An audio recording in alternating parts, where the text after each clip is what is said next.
Welcome back. Wish you all a very happy Mahashivratri and a happy Lunar New Year. Um, it's kind of come around the same time this year, which is just it's magnificent. I think it's divine energy. It's all for the better. Both these big monumental days sort of represent new beginnings and sort of shedding your old skin and being strong and taking on strength, being ready for strength again. So happy for that. So, is AI going to take over the art world? No, hell no, that's not happening. And I'll tell you why. I'll tell you why that's not happening. Because, first of all, AI was created by a human being, not by one, by a group of them. Uh, some of the people who sort of founded it in the 50s were John McCarthy, Alan Turing, etc., etc. So there was a group of pioneers who came together to make this official and make this a thing. But over the years, obviously, it's evolved into different forms, into more uh, higher efficiency systems. Um, so the first answer is no. Straight, clear cut answer is no, it's not going to take over the art world, at least. It's not even going to take over the world in general because it's this creative consciousness that made and built what it exists today, Okay, there's three important things that exist in art: expression, emotion, and empathy. These are the three things that exist. Okay, and those don't exist in any tech model because the tech model has been created for high efficiency workload. It's created for, or rather from a data perspective, from a data science perspective. So it's created to make things better, make things faster, cut down the monotony, cut down the repetition in process. It's created for that. So obviously it's not going to take over something that's very creative and something that doesn't stem from data collection. Art is something that stems from experience collection, not data collection. There's no, I don't think there's numbers involved. It's all about, okay, how often has this form of art made people experience, feel this emotion? That's how, and you can't quantify that. It's very difficult to quantify that. And that's one of the main reasons why it won't take over the art world. Second is, if you see any product of AI created art in the present day in 2026, it's perfect. It's crystal clear, perfect. Um, if you look at I'm not going to go to digital art, let's go to more performative stuff like music or screenwriting, script writing, right? Screenplay. It's perfect. Glitch free, error free, mistake free. It's perfect.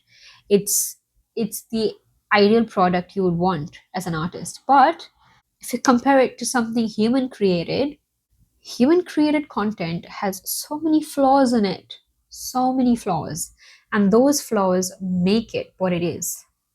You know, for example, a work of music created by AI would have probably the perfect tones, the perfect notes, according to the music notation. It's perfect on that. The beats are on point. And if AI is writing poetry, maybe the rhyming, the symphony will be on point. But if you compare somebody, a person who makes music, they might miss out on a note. They might get a note wrong, incorrect. Okay, that is the musical aspect of it. What about the poetry? They might have poetry that's not rhyming, but that's making a lot more sense. It's making like heartfelt sense. It's connecting with different hearts because it stems. And why is that happening? Because it stems from deep rooted emotional experience, which is only possible if you're a human being. Because a robot can be coded or configured to project an emotion, but it is projecting it as a result. It's not feeling it. So you can code saying, okay, when the operator asks you to shut up, you need to feel sad. That's what's coded in. For example, we've all spoken to Siri, right? On Apple Siri. I've had so many conversations with Siri. It sounds a little bit crazy, but one of the funniest questions I've asked Siri is, "Hi Siri, do you have a boyfriend?" Or "Hi Siri, are you mad at me?" These are all very like personal or like very emotionally rooted questions. There is nothing logical in this. You're not asking Siri, "Hey Siri, look up 10 best places to have Indian food today." It'll spit out 10 best places because it's a very quantitative, structured question. But then the minute I used to ask, hi Siri, do you have a boyfriend? Have you ever fallen in love?" And then this Siri is like, "I'm not authorized to answer that question." What even does that mean? It's just that coding is just not there. Because guess what? Siri does not have a boyfriend. Because Siri is a work of tech who's just giving you information. Siri is that book. Siri is a dictionary. You're looking for the definition of love, you'll get that. It's a search engine. It's an encyclopedia. It's a book, whatever. Books don't have um, love interests. Yeah, they're written by someone, but there's no. It's an information booklet. That's what it is, right? AI won't take over the world because there's something special. There's something special about humans which just can't be explained, even in words. I'm trying so hard in this entire video. I came up with a few points, but they all relate to one big thing, and that is creative consciousness that exists within human beings cannot be transferred into a tech model. Okay, now I can tell you this. This is my perspective, by the way.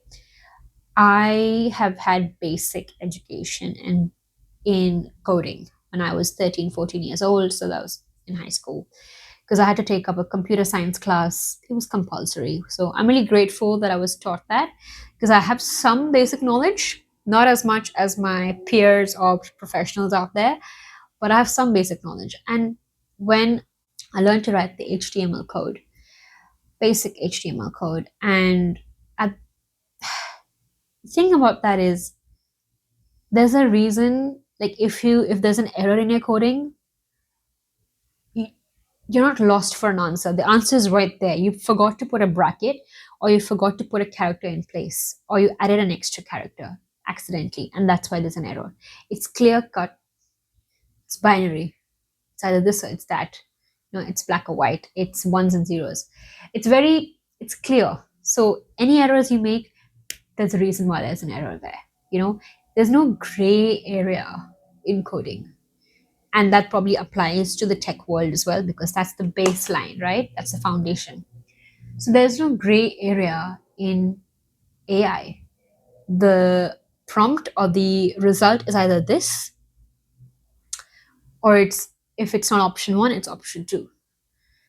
And if you ask for, like, if you have a conversation with ChatGPT or any of those interfaces, any Gemini, Claude, um, Anthropic, there's heaps now. Everybody's coming up with one. It gives you the most idealistic situation. And when I say ideal, it doesn't have to be positive. It's just ideal. Like even if it's a worst case scenario, it'll give you the most ideal worst case scenario. It's configured to give idealism, but that's not how humans function. And if we keep consuming idealism, okay, forget about chatting with these platforms, even creating AI cuts of images and movies and anything else, the more we start consuming idealism, the more our world becomes like that, you know?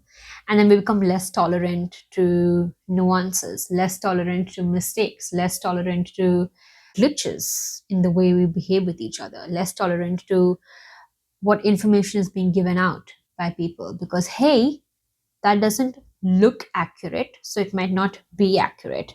Or like, hey, the language of this person is too offensive, you know? So the more you consume idealism, the more intolerant you become towards humanity. And that's why AI will never take over art, because art keeps reminding you of that humanity. Art keeps reminding you that, hey, it's okay to make a mistake in one stroke of your brush, because that mistake might result in giving definition to your entire work. Hey, it's okay in messing up one word in your poetry, or adding one wrong word, maybe, or adding a word that doesn't rhyme, because that might give depth to your entire story you're trying to say. And that's why it won't take over the art world. Because no matter what, idealism cannot last too long. It kind of gets boring after a point. Think about the people in your life. If all the people you interacted with were all perfect, picture perfect, crystal clear, cut out, sort of poster cutout kind of person, you'd get bored. You'll be like, here's some mirch masala, dude. I want some spice. I want some spice. I want some bitterness. I want some sugar rush. I need a sugar rush every now and then as well. So yeah, idealism cannot last too long, and that's why this also won't. So yeah, I hope that sort of taps I hope this helps you tap into my own creative consciousness, because that's what I want. I want people to open up this a little bit more and accept and embrace what's to come. Okay, don't put up a roadblock and be like, hey, listen, we're not allowing these kinds of like, don't be completely against the use of AI either. Try it out, test it out, but yeah, have some faith in yourself, because you have the wisdom, you have the power to get what you want and do what you want. So yeah, bye bye.